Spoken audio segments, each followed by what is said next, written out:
Hey guys, so for some of you that are longtime viewers of the channel, you know that I have a Tundra TD02E all-in-one liquor cooler. If you haven't seen the video on it I did, I'll put it in the eye. There's a little eye you can click on, and you can watch that video. But one of the things about it when I installed it was that there wasn't much clearance between the radiator intake and the top of the case. So there wasn't much space for air to come in as an intake. One thing that I thought I might kind of note here is there's only about 1/4 of an inch from the distance from the top of the fan to the distance that like the thing's gonna go over. So the airflow is gonna be sort of restrictive considering it has a radiator on the bottom and then it has very little room on top. But they're static pressure fans, so I think it'll be alright. So I kind of noticed that I was getting some really high temperatures when I was gaming and stuff, and it was kind of annoying.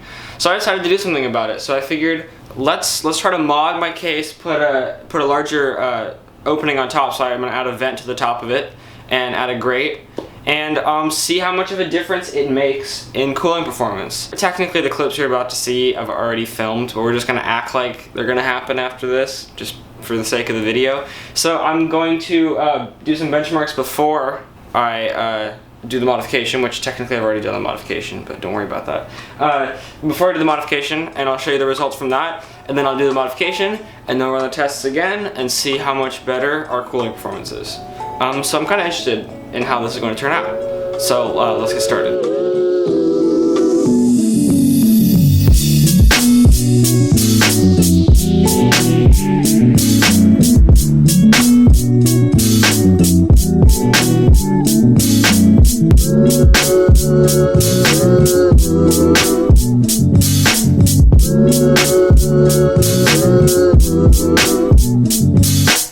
Alright, here I got the results. Let's do the mod.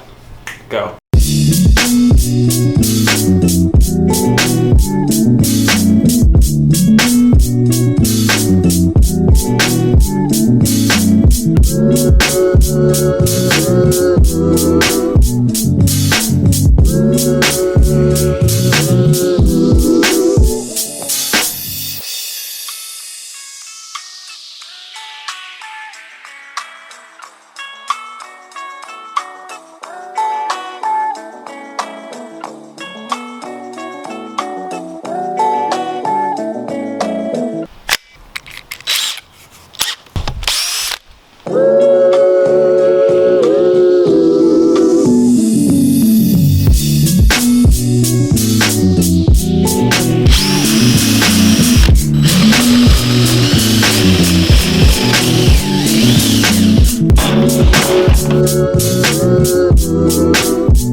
Alright, so now that we got our hole drilled, we're going to put the 4 corner holes to hold the actual vent over it.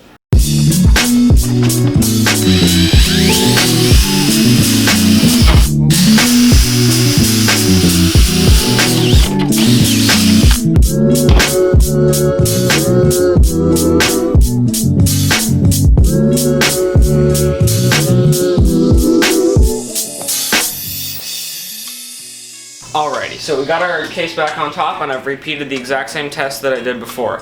So we ran a couple different tests here. We ran idle for 15 minutes at 50% fan speed. We ran GTA 5 for 15 minutes at 50% fan speed.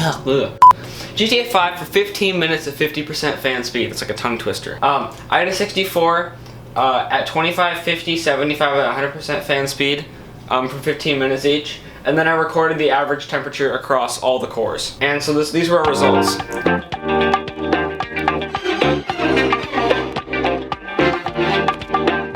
As you can see, across the board, every single test we ran, we got a lower temperature after we got more airflow, which seems obvious. But hey, it's proof that it worked, proof that what we did actually helped out. I would recommend doing this if you're having some cooling issues, if you have this case or any of your other cases. Don't be afraid to cut some holes in your thing. Don't be afraid to, you know, modify it. That's fun. That's the fun of it. And our results show that it helped. So, if you guys enjoyed this video, don't forget to hit like.